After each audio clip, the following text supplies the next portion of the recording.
All right, I now have the pleasure of introducing our first keynote speaker, Mr. Luqman Abdul Rahman. I tell you, I'm going to talk about just some of his wonderful accomplishments. He has a Bachelor's of Science in Applied Physics from Morehouse College, a Bachelor's of Science in Mechanical Engineering from Georgia Tech, a Master's of Education in Educational Leadership and Administration from Columbia University, and he is the wonderful principal of Price Middle School. Those are wonderful items that you do need to know about Luqman, but what touches me the most about this young man is his heart and his compassion for children. In his heart and compassion for children for whom a lot of us would throw away, or a lot of us wouldn't even take the time to interact with. I love the way that he leads his faculty and staff with excellence.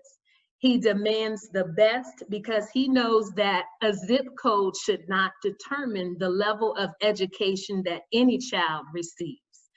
And so you're going to hear just how powerful this young man is as he shares with us being a culturally relevant teacher in a culturally relevant time.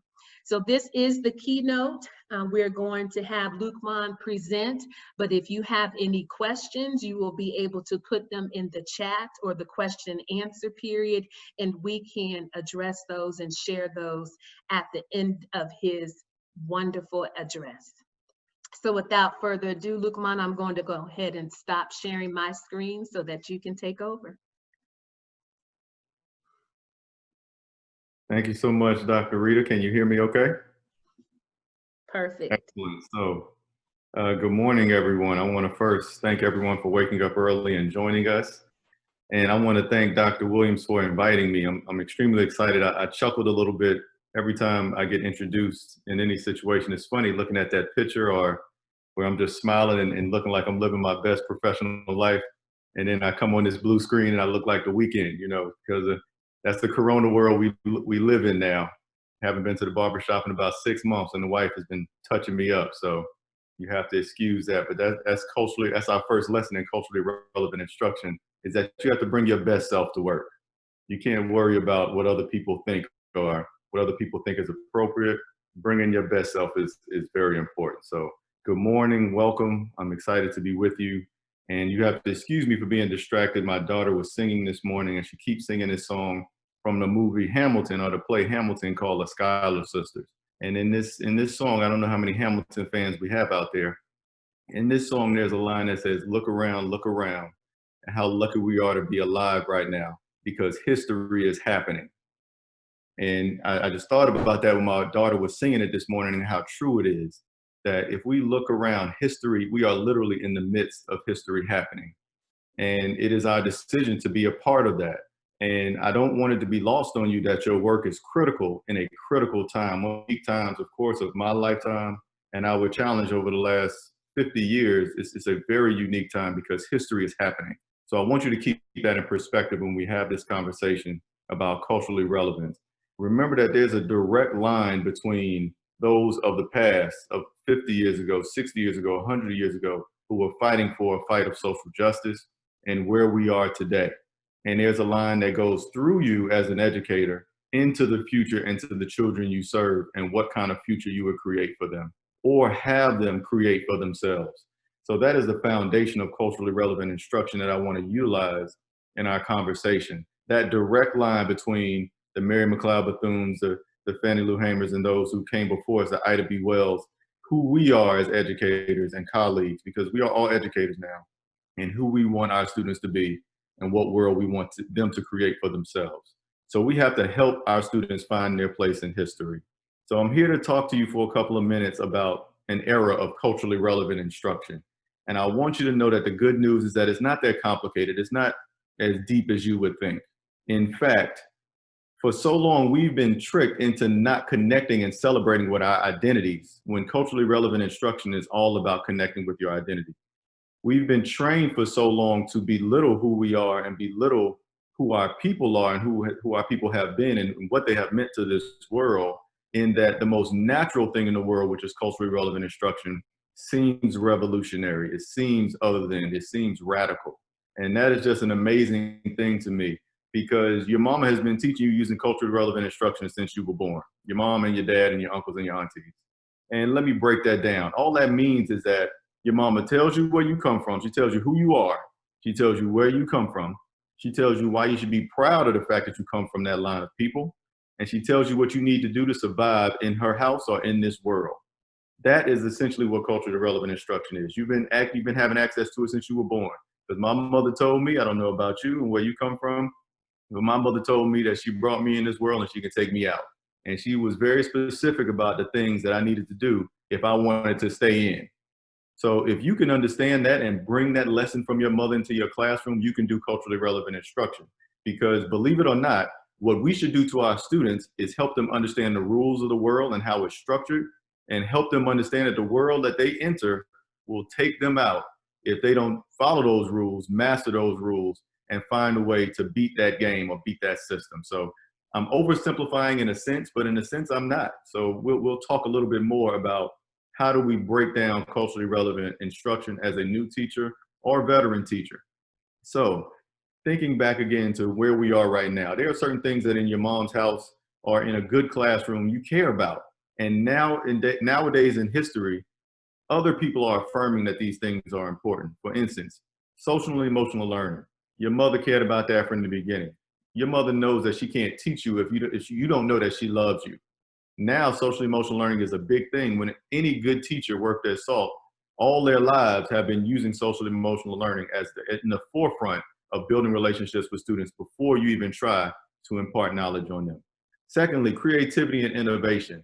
As a younger teacher, you seem to be at a disadvantage because you don't have experience. But in this virtual space nowadays, all you have is your creativity and innovation. If you can't do things that are fast paced, that are meeting the students where they are, you'll lose the students. So remember that your innovation and creativity is as valuable as any veteran's experience. Next, remember you have a generational advantage that you can connect with students. You know what they like. You know the pace at which they learn. You know their attention span. So definitely use that to your advantage whenever you bring creative lessons into the classroom. And remember that everything going on in the news every day is connected to your standards. Every standard that you teach, I don't care what grade level you are, you can go on TV right now and see things that are happening in this world and make it relevant to your students. And that should be your charge as a culturally relevant instructor. So put all of that with the backdrop of the fact that certain states are eliminating tests for this year because we are in such adverse circumstances with virtual instruction. What a blessing it is to be a teacher. I'm jealous. In a world potentially where you can just teach and build relationships with students and really teach them about what's important in their life and what's important for them to know in this world. That doesn't mean never teach the standards. Of course not. You teach the standards, but you teach it in a way that's relevant to students and in a way that they care. And we have that blessing in a year where essentially they may say tests don't matter this year, just like they did with milestones last year. So that's an incredibly important benefit, is to not have that pressure on you. So I'm going to start with all that great news that the world is catching up to what is important in terms of social emotional learning, in terms of connectivity and creativity and innovation, and in terms of where we are in our history right now. There's a situation now to where people are celebrating that Black Lives Matter. People are celebrating that diversity and inclusion matters. What better time to enter a conversation and to help students think about their place in the world than a time where these things are being celebrated. And people should not be ashamed of bringing who they are, Corona Fro and Corona Frohawk, and all, bringing that to the work instead of thinking that you have to appear a certain way that may not be comfortable with your best self. So that is the wonderful news. I'm gonna balance that with a little bit of a warning. We live in a world where everyone nowadays kind of has an instant oatmeal approach to their career. People understand where they want to get, what position they want to be in, and they just focus all their attention on the outcome. I want to warn you against that, because if you're focused on the outcome, you can't be focused on the process. And if you're not focused on the process, especially as a young teacher, you're going to miss out on the best things about this job. You're going to miss out on the best things and the biggest privileges about being an educator in this age. And that's the connections you build. That's the mirror that your students hold up to you to show you who you are. And that's identifying who you want to become alongside your students. So as an educator, always remember that your students deserve and demand respect, and that the trust that they need of you has to be earned. It's not given to you. We're not in Singapore. It's not 1960 in America anymore. You don't walk into a classroom and know everyone's uncle because they live in the hood and they pay homage to you because you're the teacher. That doesn't happen anymore. Trust me. No child cares about your resume, where you've been, what school you went to, or anything else. They care about the connections that you create, and they care about the answer to the question, why does this matter to me? So that is the question I want you to think about every time you plan a lesson. So what I want to give you today is simple advice from a book I recently read, because, that's culturally relevant. When I read books, I apply it to my life. There was a real short, quick, great book called Chop Wood, Carry Water, and it talked about the keys to success, very similar to Deepak Chopra's 7 Spiritual Laws of Success.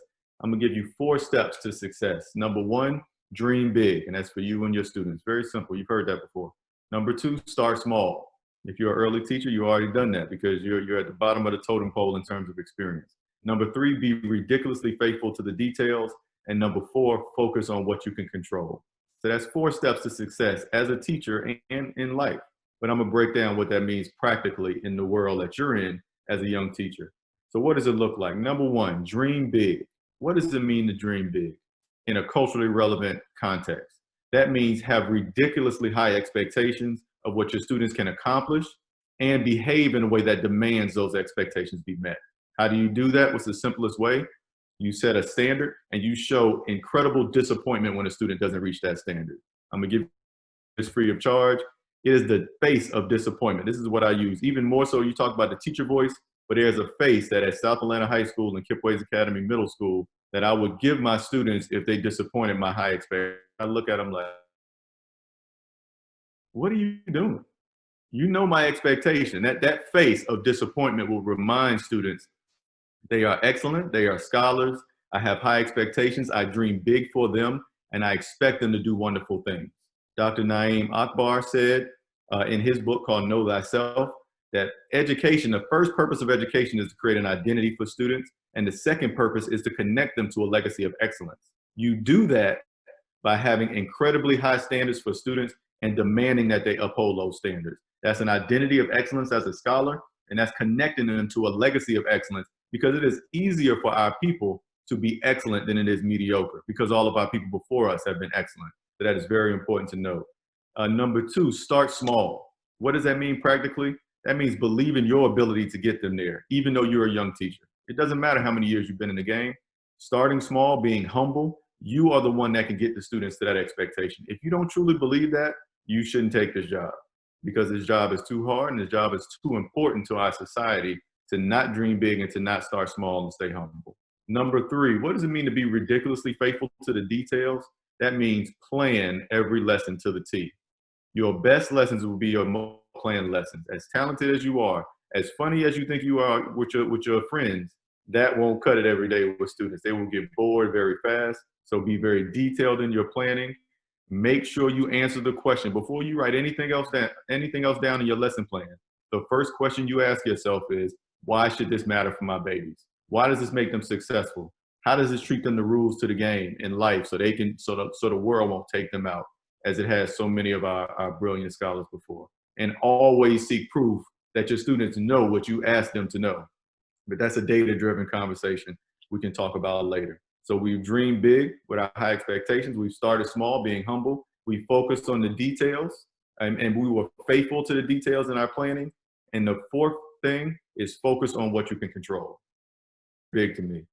As a principal, there are a million things to worry about, but I can only do 100 in a day. So I need to make sure I prioritize and focus on what I can control. As a young teacher, you have the same decision every day. What can you control? Number 1, your attitude. Have a great attitude. How do you respond to a challenge? Respond to it with aplomb. Be excited about that challenge. Number 2, find time to learn. Take your professional development seriously and stay away from those loser teachers. Look at me. Stay away from those loser teachers who are complaining about the students, the administration, the teaching, the job, the pay, and everything else. A secret is it's not the kids, it's them. No matter what school they go to, they're going to complain. Stay away from those people. Stay away from that water cooler conversation. And find out those people who have relationships with kids, who the worst children people call the losers called the worst children.